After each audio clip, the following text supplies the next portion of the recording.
नमस्कार दोस्तों, आज आइए जानते हैं कि आपको अपने फूड ट्रक व्यवसाय में अलग अलग लोगों की आवश्यकता होगी।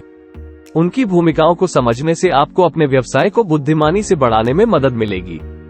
हम काम पर रखने की रणनीति पर भी चर्चा करेंगे। काम पर रखने की प्रक्रिया को कैसे समाप्त किया जाए ताकि आपकी लागत नियंत्रण में रहे और आप तेजी से लाभ प्राप्त कर सके।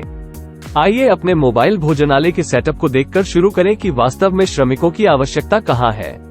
सबसे पहले रसोइया यह व्यक्ति खाना पकाने और भोजन तैयार करने का काम संभालेगा। दूसरा, सहायक तैयारी कर्मचारी वे सब्जियों को काटने, बैटर तैयार करने और अन्य तैयारी के काम में सहायता करते हैं। तीसरा, ऑर्डर लेने, भोजन परोसने और लेन देन को संभालने के लिए जिम्मेदार सेवा कर्मचारी। चौथा, उपयोगिता कर्मचारी यह व्यक्ति सेवा क्षेत्र को साफ रखता है और बर्तन धोने जैसे अन्य उपयोगिता कार्य करता है। जैसे जैसे समय आगे बढ़ता है, आपको अतिरिक्त रसोइयों या विशेष भूमिकाओं की आवश्यकता हो सकती है, जैसे कि एक प्रबंधक जो संचालन की देखरेख कर सकता है, गुणवत्ता मानक सुनिश्चित कर सकता है और कार्यबल का प्रबंधन कर सकता है। अब देखते हैं कि इन लोगों को 3 साल में अपने व्यवसाय में कैसे लाया जाए। वर्ष 1 न्यूनतम व्यवस्था के साथ शुरू करें। आपको एक रसोइया, एक सहायक तैयारी कर्मचारी और एक उपयोगिता कर्मचारी की आवश्यकता होगी। इस स्तर पर पारिवारिक सहायता भी एक लागत प्रभावी विकल्प हो सकता है, विशेष रूप से सेवा कार्यों के लिए, जिससे व्यवसाय स्थापित करते समय लागत को कम रखने में मदद मिलती है।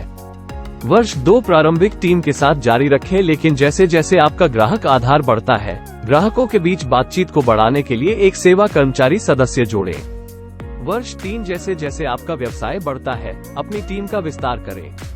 आप बढ़े हुए कार्यभार को संभालने के लिए एक अतिरिक्त रसोइये और एक अन्य उपयोगिता कर्मचारी को काम पर रखने पर विचार कर सकते हैं। यह वो समय भी है जब आप विस्तारित कार्यों की देखरेख के लिए एक प्रबंधकीय भूमिका जोड़ने के बारे में सोच सकते हैं।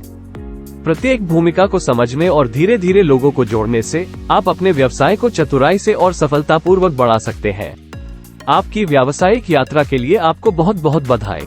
व्यापार कोच चैनल की सदस्यता लें।